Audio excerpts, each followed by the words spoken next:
Hello there, very good afternoon and welcome to Lunchtime News on TV1 for the News First, where the people come first. I'm Martin Satyanesan. Let's start off with a look at your headlines for this afternoon. Japan set to do its part over Sri Lanka death force. Main suspect in Gampaha snatch and grab and murder, shot dead by police. Two bodies in a deep precipice in rural Bulletin. Sri Lanka to obtain fertilizer from Iran. South Asian women's basketball champions return to Sri Lanka. Now those stories in detail. Japan's finance minister has said that creditors must get involved in Sri Lanka's debt issue. Japanese Finance Minister Sunichi Suzuki said on Thursday that Japan is prepared to do its part over Sri Lanka's debt issue, but other creditors such as China and India should also be involved in efforts to resolve it. Suzuki made the remarks after meeting with Ranil Wickremesinghe, President of Sri Lanka, which has reached a preliminary agreement with the International Monetary Fund on a $2.9 billion loan as the Asian nation needs to restructure its massive debt. Suzuki said he urged Sri Lanka during Thursday's meeting to provide the necessary information, make its own effort to get China, India and other creditors involved and boost transparency. The suspect who stabbed a man during a snatch and grab incident in Pahalagama, Gampaha on the 20th of September was killed in police fire on Thursday night. The wife of the suspect was arrested by Sri Lanka police. On the 20th of September 2022, when a power cut was in effect, motorcycle thieves, a man and a woman, attempted to snatch a handbag of a woman in Pahalagama, Gampaha. Two women were heading home on the fateful night, and when the incident took place, the motorcycle riders stabbed the husband of one of the women to death during the tussle that ensued. The father was also seriously injured in the incident. Police officers had visited the Maduruveta area in Gampaha to arrest the suspects, and during the arrest he had attempted to stab a police officer. Police officers had opened fire on the suspect and he was rushed to the Gampaha hospital where he died upon admission. The deceased was identified as Janaka Lasantha, a resident from Kosso, Vitaganemulla. Investigations revealed that the deceased was a drug peddler and was involved in snatch and grabs with his wife. Sri Lanka police arrested 4 men for breaking into a house in Talawathugoda and stealing jewellery. The suspects are residents of Peradeniya, Pilimathalava and Dobbe areas. Sri Lanka police said the criminals had entered the premises on the 9th of September under the guise of renting the place and had then threatened the owner, a knife point. After committing the robbery and injuring the owner, the suspect had drugged the owner and fled the scene. The police special task force arrested a wanted notorious heroine peddler from Grand Pass. The police special task force conducted a surprise raid down Ferguson Road in Grand Pass on Thursday night. 40.5 grams of heroin and 22 million rupees generated by peddling heroin and 2 mobile phones were seized from the possession of the suspect. The suspect was handed over to the Grand Pass police for further investigations.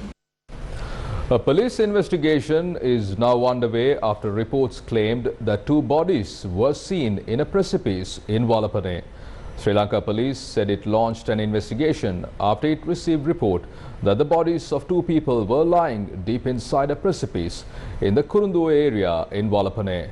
Police noted that it had received information on 2 missing people and are conducting investigation on those leads.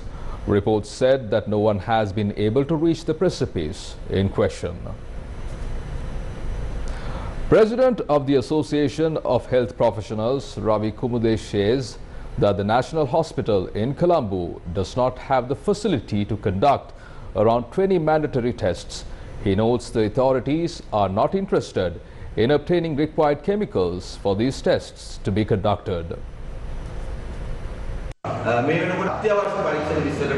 Around 20 mandatory tests are not taking place at the National Hospital. All the patients are being directed to the private hospitals. The danger is that a person who does not have diabetes can be ruled as a person with diabetes. A person who does not need to be amputated might lose a limb. This is a threat to the patient. Unfortunately, no attention is being paid to this matter.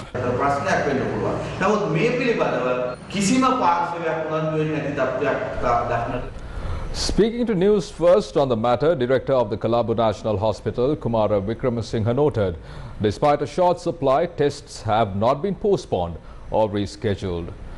In more local news, a protest by the Samagi Janabalawegya demanding an immediate drop to the cost of living took place in Slave Island on Thursday.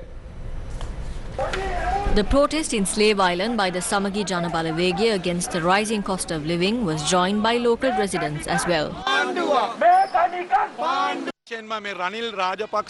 Inflation in the country is high because of the Ranil Rajapaksa government. 5,000 rupees was to be given to the expectant mothers. They promised a nutrition pack and even an increased allowance for senior citizens. However, these promises were not kept by the government. The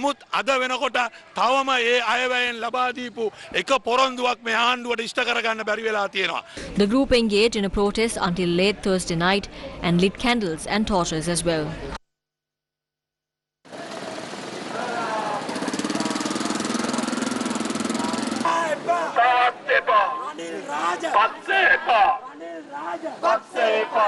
Meanwhile, Sri Lanka has made a payment for 36,000 metric tons of petrol that reached its shores recently. The Ministry of Power and Energy says that payments have been made for the vessel containing a petrol shipment anchored in the Colombo port. According to authorities, the vessel is carrying 36,000 metric tons of fuel.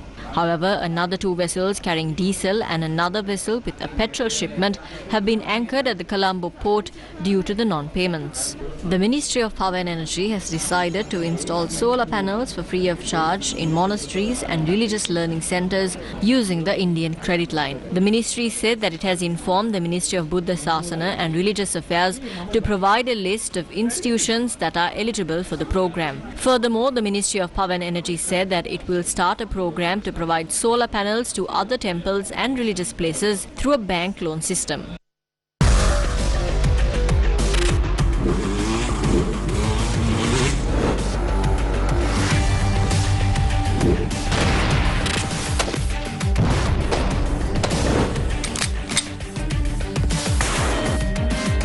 Exclusive behind-the-scenes footage from the Sri Lanka Army from the 1st to the 10th of October at 9 p.m.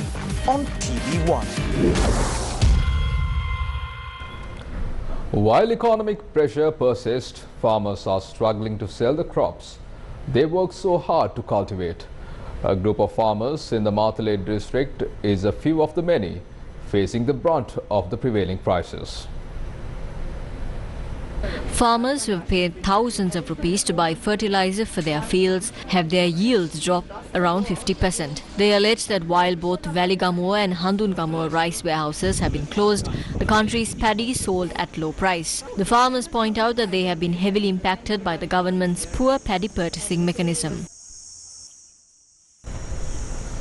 The Agrarian Services Department says that urea fertilizer has been distributed to the districts which have implemented the work for the Maha season.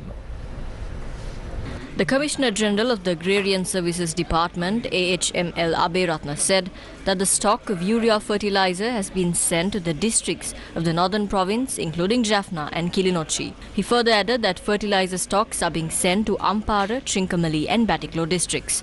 Paddy farmers will be issued a 50 kilogram fertilizer bundle for 10,000 rupees.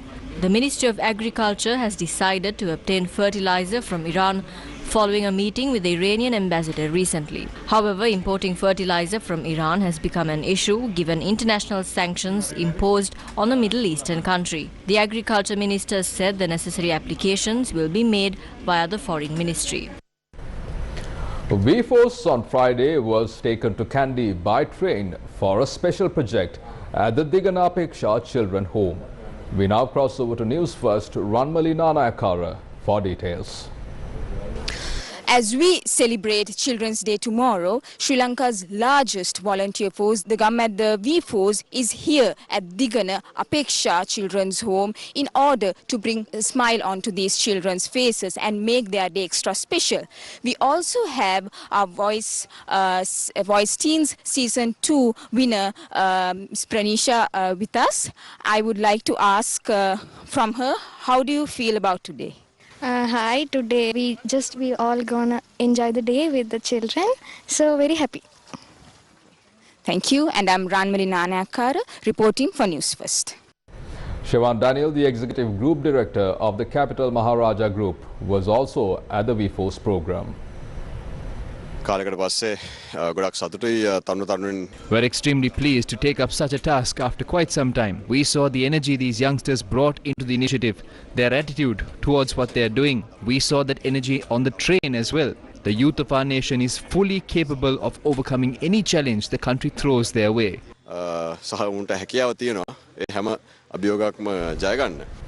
SBMP SM Marikar filed a fundamental rights application with the Supreme Court on Friday, seeking an order against a bill entitled Bureau of Rehabilitation, and also sought a ruling that notes that the bill is in violation of the Constitution of Sri Lanka. Civil and political activists point out that the recently introduced bill to establish a Bureau of Rehabilitation paves the way to crack down on the Aragale protesters.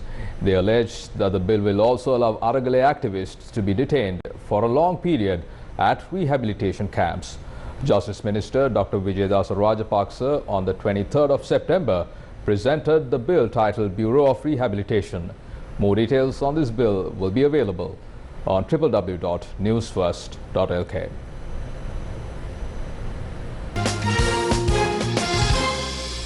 In your sports news, the Sri Lanka women's basketball team, who emerged champions at the South Asian Basketball Championships, returned to the country on Friday.